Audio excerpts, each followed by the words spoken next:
एक इनोसेंट सी बच्ची, एक डेंजरस मेंशन और कुछ क्रिमिनल्स जिनके लिए ये रात बनने वाली है उनकी जिंदगी की सबसे बड़ी गलती। दोस्तों, आज हम बात करने वाले हैं एक ऐसी हॉरर थ्रिलर मूवी की जिसमें इनोसेंस के पीछे छुपी हुई है एक सेंचुरीज पुरानी डार्कनेस। नाम है एबिगेल। तो वीडियो को एंड तक जरूर देखना क्योंकि आखिरी तक आपको पता चलेगा कि कौन था असली मॉन्स्टर और किसने किसको ट्रिक किया। तो चलिए शुरू करते हैं, let's dive in.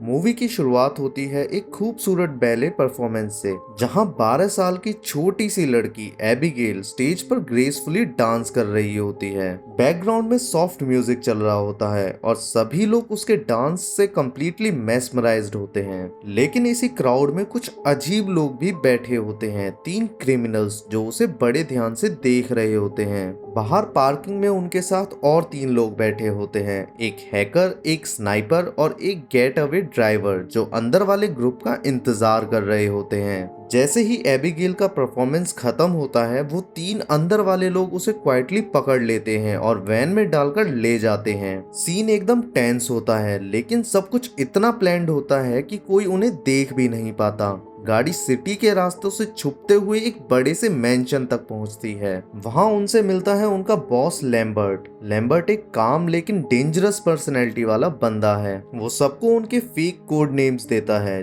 Joy, Frank, Sammy, Dean, Peter और रेकलेस। लैम्बर्ट उन्हें प्लान समझाता है। उनका टारगेट है एबिगेल को 24 घंटे तक सेफ रखना, जब तक उसके रिच फादर से $50 मिलियन का रैंसम नहीं मिल जाता। उसके बाद पैसे सब में इक्वली डिवाइड होंगे और हर एक को $7 मिलियन मिलेंगे। लेकिन लैम्बर्ट उन्हें एक स्ट्रिक्ट वार्निंग भी देता है, किसी भी हालत में एबिगेल को तुम्हारा चेहरा नहीं देखना चाहिए। उसके बाद वो सबके फोन्स ले लेता है और मेंशन से चला जाता है। अब मेंशन के अंदर सब क्रिमिनल थोड़ा रिलैक्स्ड मूड में आ जाते हैं। थोड़ी देर बाद सब लोग ड्रिंक करते हैं, मस्ती करते हैं और अपने जिंदगी के एक्सपीरियंसेस शेयर करते हैं।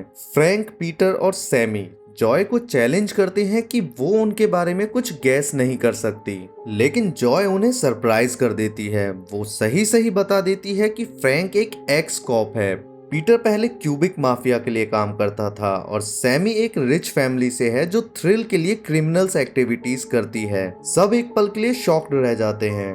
बाद में जॉय थोड़ा टाइम निकालकर एबिगेल के रूम में जाती है। एबिगेल शुरू में थोड़ी सी डरी हुई होती है, लेकिन जॉय उसे सॉफ्टली बात करती है, जिससे दोनों के बीच एक छोटी सी इमोशनल बॉन्डिंग हो जाती है। जॉय उसे रिलैक्स फील कराने के लिए बताती है कि उसका एक बेटा भी है, लेकिन जब एबिगेल उसका नाम पूछती है तो जॉय नहीं बताती। इसके बाद एबिगेल उसे जस्टिन कहने लगती है। सीन एकदम इमोशनल लगता है, जैसे एक इनोसेंट बच्ची और एक गिल्ट भरी वुमेन के बीच एक छोटी सी दोस्ती बन रही हो। जाने से पहले एबिगेल उसे कहती है कि I am sorry for what's going to happen. उसके ये वर्ड्स एकदम अजीब लगते हैं, जैसे कुछ बड़ा होने वाला हो। इसके बाद सीन शिफ्ट होता है डीन की तरफ। डीन सैमी के साथ थोड़ा फ्लर्ट करने की कोशिश करता है, लेकिन सैमी उसे इग्नोर कर देती है। डीन इरिटेट होकर नीचे बेसमेंट में चला जाता है। कैमरा उसके फुटस्टेप्स को फॉलो करता है। लाइटनिंग डार्क है, हवा में एक ठंडी सी चिल फील होती है। सडनली डीन कुछ सुनता है और फिर एकदम से उसके पीछे कुछ अटैक करता है। स्क्रीन ऑफ फोकस होती है और हमें सिर्फ उसकी चीख सुनाई देती है। ऊपर मेंशन में सैमी उसकी आवाज सुनती है और सोचती है शायद डीन मजाक कर रहा है, लेकिन जब वो नीचे जाकर देखती है तो सीन एकदम हॉरिफाइंग होता है। डीन की बॉडी वहां पड़ी होती है और उसका सिर अलग हो चुका था। सैमी शॉक में जोर से चिल्लाती है। सब लोग नीचे भागते हुए आते हैं और सीन देखकर पैनिक कर जाते हैं। कोई समझ नहीं पा रहा था कि ये हुआ कैसे। मेंशन में एकदम क्रीपी सी फीलिंग आने लगती है, जैसे वहां कोई और भी हो। इसी कंफ्यूजन में फ्रैंक गलती से एबिगेल के रूम में चला जाता है। वहां एबिगेल उसका फेस क्लियरली देख लेती है। फ्रैंक इंस्टेंटली अपनी गन निकालता है और उससे पूछता है कि तुम्हारे फादर कौन हैं। एबिगेल शांत सी वॉइस में कहती है, क्रिस्टोफ लाजार। ये नाम सुनते ही फ्रैंक के चेहरे का रंग उड़ जाता है। उसकी आंखों में डर आ जाता है क्योंकि क्रिस्टोफ लजार कोई ऑर्डिनरी बिजनेसमैन नहीं बल्कि एक खतरनाक अंडरवर्ल्ड डॉन है। फ्रैंक के एक एक्स कॉप होने के नाते उसे पहले एक मिशन में लजार के खिलाफ काम करना पड़ा था, जहां उसके 4 साथी लोग एक मिस्टीरियस असैसिन वेल्डीज के हाथों मारे गए थे। अब उसके दिमाग में ये थॉट स्ट्राइक करता है कि क्या एबिगेल वही लजार की बेटी है? अगर हाँ, तो क्या वो लोग एक नाइटमेयर सिचुएशन में फंस गए हैं? सीन स्लो हो जाता है, एटमॉस्फेयर और ज्यादा इंटेंस बन जाता है। फ्रैंक के फेस पर गिल्ट, फियर और रियलाइजेशन सब कुछ एक साथ दिखाई देता है। इस सिचुएशन में सिर्फ एक सवाल घूम रहा है कि यहाँ असली विक्टिम कौन है और रियल डेंजर कहाँ छुपा है। अब मेंशन के अंदर सिचुएशन और ज्यादा टेंस हो चुकी होती है। जोए और रिकलेस प्राइवेट में बैठकर बात करते हैं। दोनों को शक होता है कि कहीं फ्रैंक ही वेल्डीज तो नहीं, शायद वो ही सबको एक एक करके खत्म कर रहा हो ताकि रैंसम का पैसा अकेले ले सके। दोनों डिसाइड करते हैं कि उन्हें मेंशन से निकलने का कोई रास्ता ढूंढना चाहिए, लेकिन जैसे ही वो एक्सप्लोर करने निकलते हैं, अचानक रिकलेस पर वही शैडो क्रिएचर अटैक कर देता है। उसकी चीख गूंजने लगती है और वो वहीं खत्म हो जाता है। जॉय शॉक में आ जाती है। फ्रैंक गुस्से और पैनिक में पीटर से कहता है बस ये सब यहीं खत्म कर देते हैं, एबिगेल को मार दो, लेकिन तभी जॉय बीच में आ जाती है और उसे रोकती है। वो कहती है कि अभी भी कुछ समझ नहीं आ रहा, लेकिन ये लड़की जैसी दिखती है वैसी है नहीं। तीनों मिलकर एबिगेल के रूम में जाते हैं और वहाँ सब कुछ बदल जाता है। एबिगेल एक कोल्ड स्माइल के साथ खड़ी होती है और कहती है कि मैं ही थी हमेशा से वेल्डीज। फिर वो अपनी असली फॉर्म दिखाती है, एक सेंचुरीज ओल्ड वैम्पायर का। उसकी आंखें रेड ग्लो करने लगती हैं, दांत निकलते हैं और हवा में एक स्ट्रेंज एनर्जी भर जाती है। इसके बाद एबिगेल उन पर जंप करती है, लेकिन समहाउ वो सब वहां से भाग निकलते हैं। जब ग्रुप मेंशन से निकलने की कोशिश करता है तो एकदम से सिक्योरिटी सिस्टम एक्टिवेट हो जाता है। सब डोर्स ऑटोमेटिकली लॉक हो जाते हैं और अब मेंशन उनके लिए एक डेडली ट्रैप बन जाता है। अब सब लोग मिलकर समझने की कोशिश करते हैं कि कैसे डील करें एक वैम्पायर से। वो पुरानी मूवीज के आइडिया ट्राई करते हैं, garlic cloves, crosses, silver bullet, stakes, सब कुछ।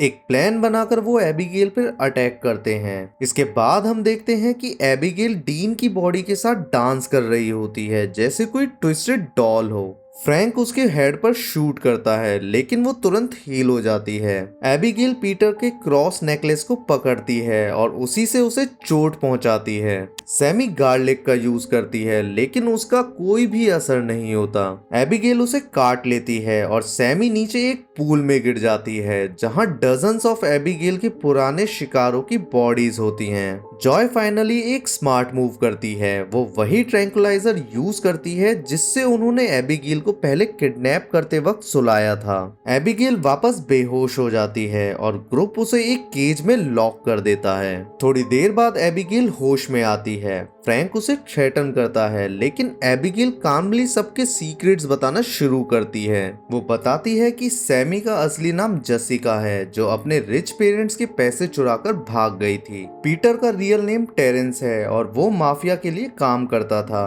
फ्रैंक का असली नाम एडम है, जो एक्चुअली एबिगेल के फादर क्रिस्टोफ लजार के लिए काम करता था और उसने अपने ही साथियों को खत्म किया था। और जॉय का असली नाम एना लूसिया है, एक एक्स आर्मी मेडिक।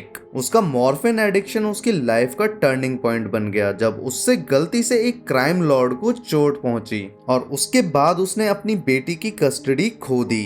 दोस्तों, अब यहाँ ये बात पता चलती है कि इन सब ने किसी न किसी तरीके से क्रिस्टोफ लजार को हर्ट किया था। अब एबिगेल कहती है कि उन सबको यहाँ लाया गया था लजार के कहने पर, ताकि उन सबको फूड बनाया जा सके एबिगेल का। जॉय इमोशनल टोन में कहती है कि तुम सब ये अपने फादर के प्यार के लिए कर रही हो, लेकिन एबिगेल थोड़ी स्माइल के साथ कहती है कि लजार कभी मुझसे प्यार नहीं करता था, मुझे सिर्फ अपना खाना खेल कर खाना पसंद है। फ्रैंक को अब एबिगेल पर नजर रखने का काम मिलता है, लेकिन कुछ देर बाद एबिगेल अपना केस तोड़ देती है और फ्रैंक का गला पकड़कर दबाने लगती है। इसके बाद जॉय विंडो तोड़ देती है, जिससे सनलाइट मैंशन के अंदर आने लगती है। एबिगेल दर्द से चिल्लाने लगती है और फाइनली उन्हें पता चलता है कि सनलाइट उसकी वीकनेस है। ग्रुप अब अलग अलग हो जाता है एग्जिट ढूंढने के लिए, लेकिन सैमी, जिसे एबिगेल ने काट लिया था, अब वैम्पायर बनने लगती है और एबिगेल उसे अपने कंट्रोल में ले लेती है जैसे कोई पपेट हो। सैमी एबिगेल के कहने पर पीटर पर अटैक करती है और उसका खून पी जाती है। जब वो जॉय और फ्रैंक की तरफ आती है, जॉय मिरर से सनलाइट रिफ्लेक्ट करती है सैमी के ऊपर और सैमी एक ब्राइट फ्लैश के साथ हवा में उड़ जाती है, जिसका मतलब है कि अब वो खत्म हो चुकी है। अब सिर्फ जॉय और फ्रैंक बचे होते हैं। दोनों मैंशन के सिक्योरिटी सिस्टम को बंद करने जाते हैं और एक हिडन कंट्रोल रूम ढूंढ निकालते हैं। वहां उन्हें मिलता है लैम्बर्ट और ये ट्विस्ट शॉकिंग होता है। लैम्बर्ट भी वैम्पायर निकलता है। वो उन्हें बताता है कि एबिगेल और लजार के लिए ही उसने ये सब प्लान किया था, कोई रैंसम नहीं था। वो कहता है कि तुम सब तो बस डिनर के लिए लाए गए थे। लैम्बर्ट फ्रैंक को एक ऑफर देता है। वो कहता है कि तुम मेरे साथ आ जाओ और वैम्पायर बन जाओ, हम मिलकर लजार और एबिगेल दोनों को हटा देंगे। फ्रैंक ये ऑफर एक्सेप्ट कर लेता है। लैम्बर्ट उसे बाइट करता है, लेकिन फ्रैंक तुरंत उसे स्टेक कर देता है और वो ब्लास्ट कर देता है, यानी वो लैम्बर्ट को खत्म कर देता है। अब फ्रैंक भी वैम्पायर बन चुका होता है। उसके अंदर पावर और ग्रीड दोनों आ जाते हैं। वो जॉय और एबिगेल दोनों को खत्म करके लजार का एम्पायर लेने का प्लान बनाता है। इसके बाद फ्रैंक और एबिगेल के बीच एक इंटेंस फाइट होती है। फ्रैंक उसका खून पी लेता है, जिससे वो और पावरफुल बन जाता है। फिर वो जॉय को बाइट करता है ताकि उसे भी अपने कंट्रोल में ला सके, लेकिन जॉय फाइट करती है। एबिगेल उसे कहती है कि अगर तुम उस वैम्पायर को खत्म कर दोगी जिसने तुम्हें बाइट किया, तो तुम फ्री हो जाओगी। वो दोनों मिलकर फ्रैंक पर अटैक करती हैं। इसके बाद एक इंटेंस सीन होता है जहां जॉय स्टेक लगाती है और फ्रैंक एक ब्राइट फ्लैश के साथ खत्म हो जाता है और जॉय वापस नॉर्मल हो जाती है। इसके बाद जॉय मेंशन से बाहर निकलने लगती है। तभी एक डार्क फिगर सामने आती है, जो और कोई नहीं, खुद क्रिस्टोफर लजार होता है। उसकी प्रेजेंस एकदम इंटिमिडेटिंग होती है। वो बताता है कि मैं कई नामों से जाना जाता हूँ और मैं यहाँ कई सदियों से हूँ। वो जॉय को मारने के लिए आगे बढ़ता है, लेकिन तब एबिगेल बीच में आ जाती है। एबिगेल कहती है जॉय ने मुझे फ्रैंक से बचाया है। लजार एक पल के लिए रुकता है, फिर वो जॉय को जाने देता है। इसके बाद दोनों लजार और एबिगेल डार्कनेस में चले जाते हैं और कहते हैं कि वो जॉय के बेटे सेलेब के पास जा रहे हैं। जॉय शॉक में लेकिन डिटरमाइंड एक वैन में बैठकर निकल पड़ती है अपने बेटे को ढूंढने के लिए, और ये मूवी यहीं खत्म हो जाती है। तो दोस्तों, ये थी एबिगेल की पूरी कहानी। एक हॉरर थ्रिलर जहां एक इनोसेंट लगने वाली लड़की निकली एक पावरफुल वैम्पायर और सब क्रिमिनल्स बन गए उसके शिकार। सोच के देखो, कभी कभी जो लोग दूसरों को मैनिपुलेट करने जाते हैं वो खुद सबसे बड़े ट्रैप में फंस जाते हैं। जॉय ने अपने पास्ट के सारे दर्द के बावजूद आखिर तक फाइट किया, सिर्फ अपने बेटे के लिए, और यही थी उसकी रियल स्ट्रेंथ। अब सवाल ये है कि क्या एबिगेल और उसके फादर लजार वापस आएंगे? क्या जॉय अपने बेटे सेलेब को बचा पाएगी? अगर आपको लगता है इसका सीक्वल बनना चाहिए तो कमेंट में लिखना एबिगेल रिटर्न्स। वीडियो पसंद आया हो तो लाइक जरूर देना और चैनल को सब्सक्राइब करो ऐसे ही हॉरर थ्रिलर एक्सप्लेनेशंस के लिए।